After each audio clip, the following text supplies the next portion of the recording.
if my girlfriend leaves me, I'll be destroyed. And I will never be able to trust again. And if I'm never able to trust again, I'll be alone forever. This is what psychologists call catastrophizing. Today, I'm going to be talking about how to stop making yourself depressed and anxious. And I'm going to talk about the way that we take reality and we distort reality with our minds and in turn hold ourselves back. And my goal is to help you identify where you might be doing this in your life and then to give you some tools to get yourself out of it when you find yourself there so that you don't hold yourself back. And this thing that we're going to talk about today is called catastrophizing, meaning you become fixated on the worst possible outcome for something in your life. Oh, if I don't pass this test, then I'm going to fail this class. And if I fail this class, I'll fail out of school. And if I fail out of school, then I'll be a complete failure for the rest of my life. Somehow a test, and whether you do or don't pass it, just became complete failure for the rest of your life. That's an example of catastrophizing. So the anxiety of a test automatically turns into being a complete failure in your life. And I want you to understand that your brain is incredibly complex. It's incredibly amazing, and it is really good at protecting you. And so what it does is you start thinking about the test and it's 25 steps ahead of you, and it turns into you're going to be a complete failure if you fail this test. Another example might be you get into a fight with your girlfriend and then you think, well, now she's definitely going to leave me. And if my girlfriend leaves me, I'll be destroyed. And I will never be able to trust again. And if I'm never able to trust again, I'll be alone forever. And so the anxiety of a fight turns into I will be alone forever. This is what psychologists call catastrophizing.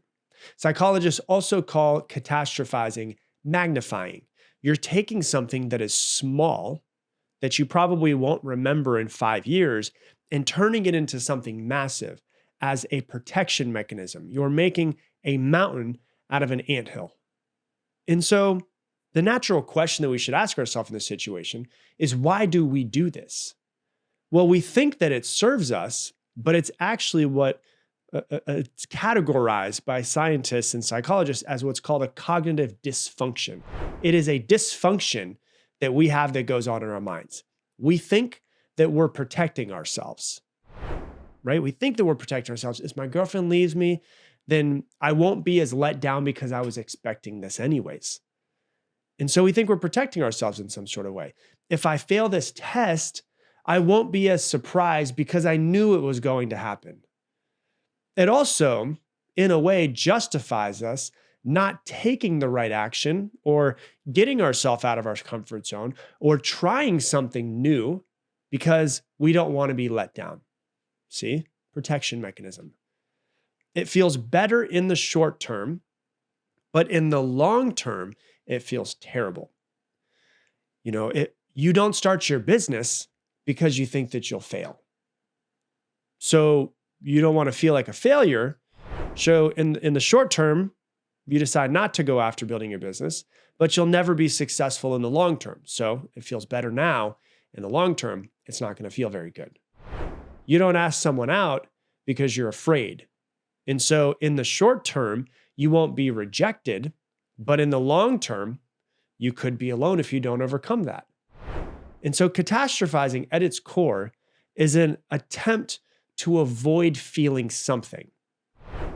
The real question is, and where you need to start analyzing yourself, is what feeling are you trying to avoid? And so you're imagining the worst. So something happens, right? Fight with girlfriend happens.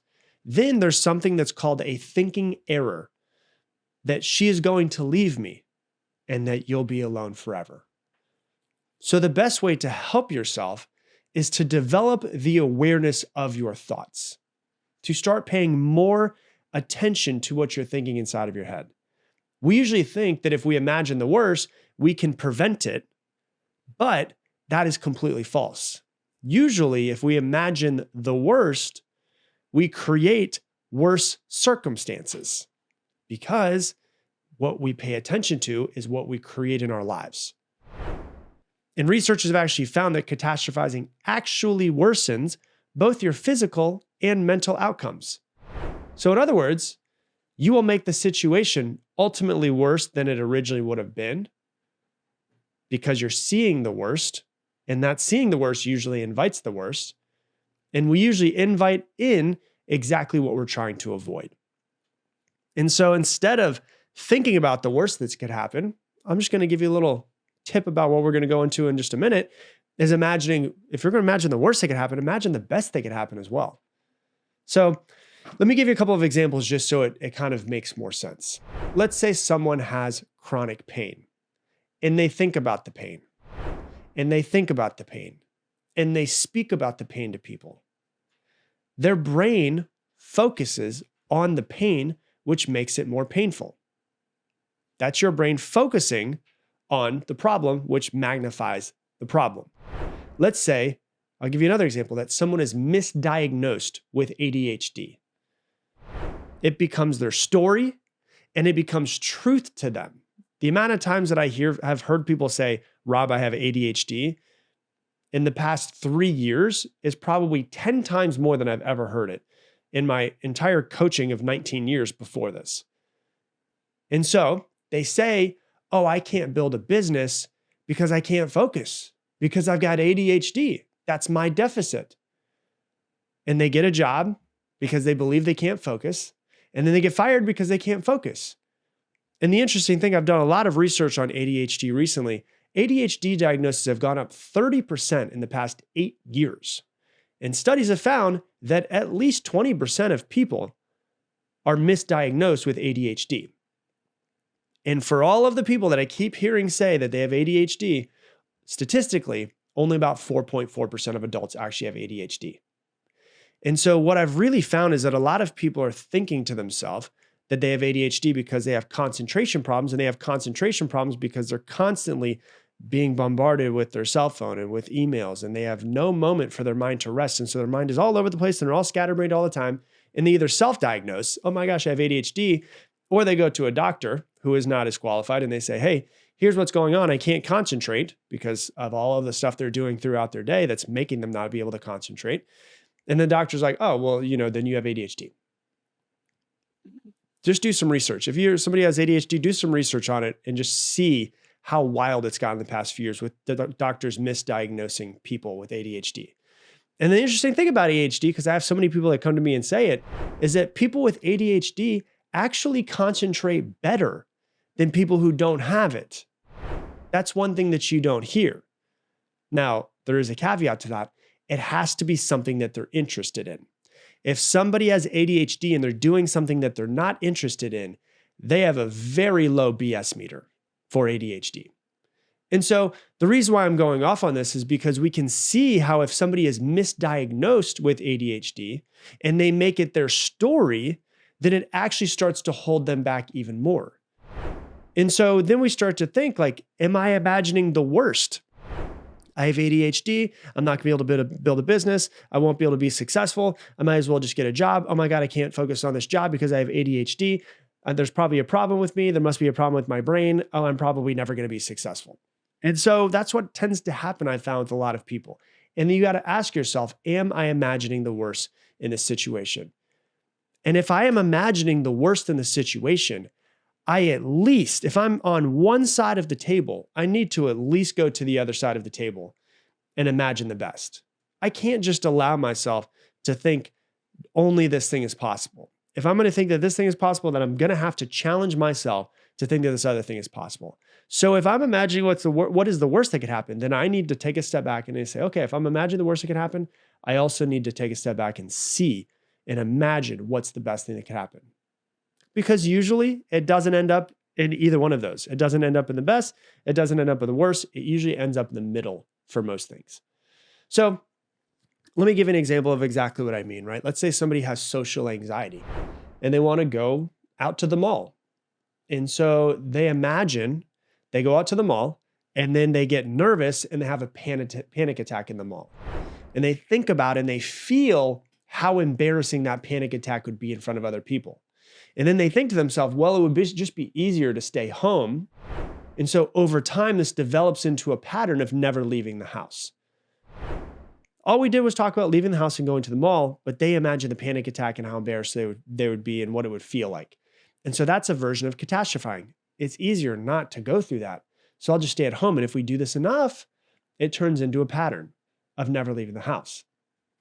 So if I notice myself doing that, if I notice myself imagining the worst, then I must imagine the best as well.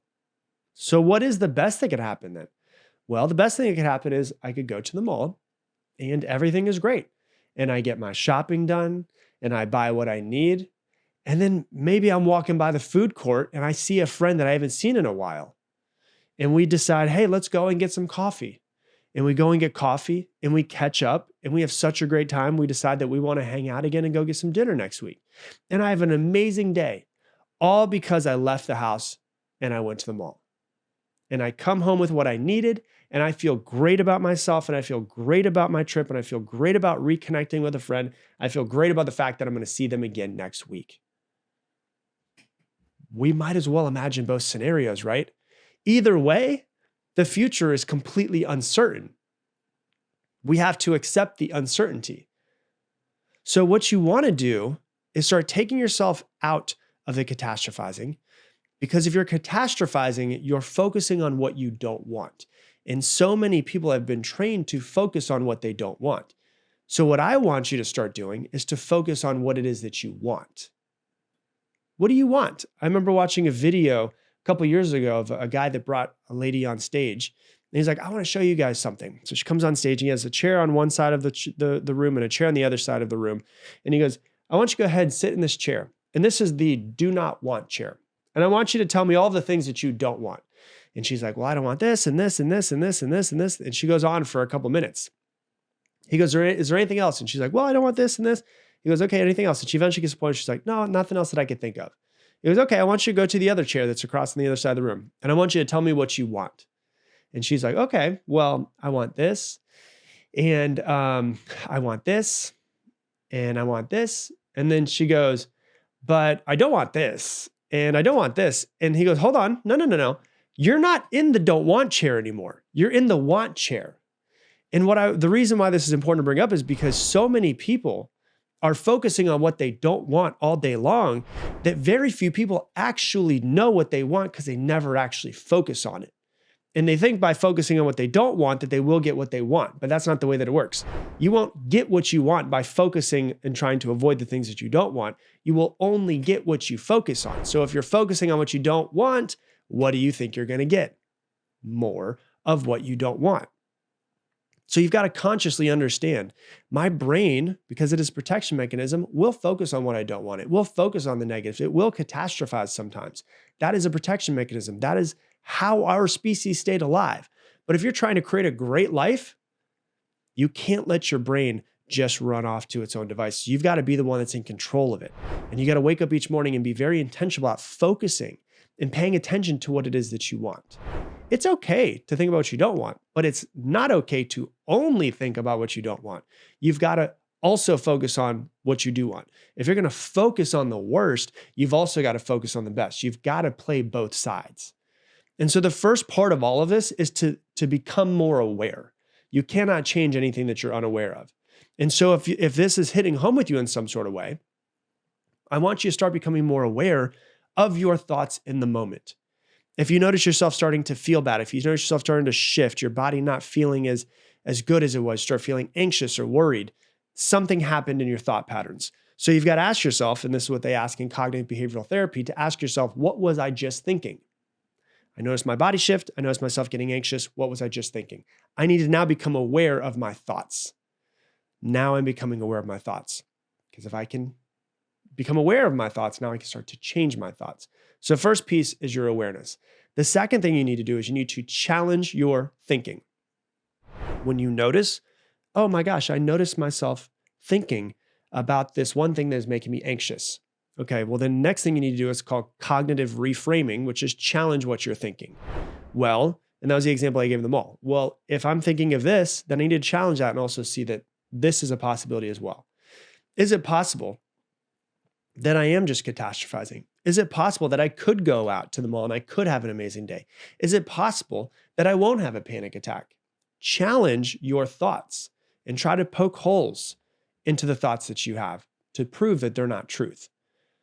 So that's the second thing, is to challenge your thinking. Number 3 is to start imagining the best. Start taking time to start imagining the best. Start thinking about what it is that you do want. I'm going to start focusing more on what I do want, because what I focus on, I'll get. So I'll probably get more of what I want. And then the last piece of it that's really an important thing around catastrophizing is to accept uncertainty. Life is uncertain. Most things are uncertain, and uncertainty, an unsolved problem to the mind, is a threat. But as an adult listening to a podcast that wants to make your life better, you have to accept that uncertainty is one of the most constant things in life. We cannot predict the future. None of us have a crystal ball that's going to tell us exactly what's going to happen. We need to accept the fact that we don't know what's going to happen in the future, but we need to trust in ourselves that no matter what happens in the future, if we continue to keep working on ourselves, we continue to keep working on our self-development, continue to try to become a better person, that no matter what does happen in the future, we will be able to handle it. And then we can start taking small steps in the right direction. And so that right there is how you stop making yourself so depressed and anxious by catastrophizing, and we actually start to change our thought patterns. So that's what I got for you for today's episode. If you love this episode, please share it on your Instagram stories. Tag me in at Rob Dial Jr., ROBDIALJR. The only way this podcast grows is from you guys sharing it. So if you would share it, I would greatly, greatly appreciate it. And once again, if you want to download my free ebook on how to help you plan, set, and achieve your goals, go to goals2025.com. Once again, goals with an S, 2025.com. And with that, I'm going to leave you the same way I leave you every single episode. Make it your mission to make somebody else's day better. I appreciate you, and I hope that you have an amazing day.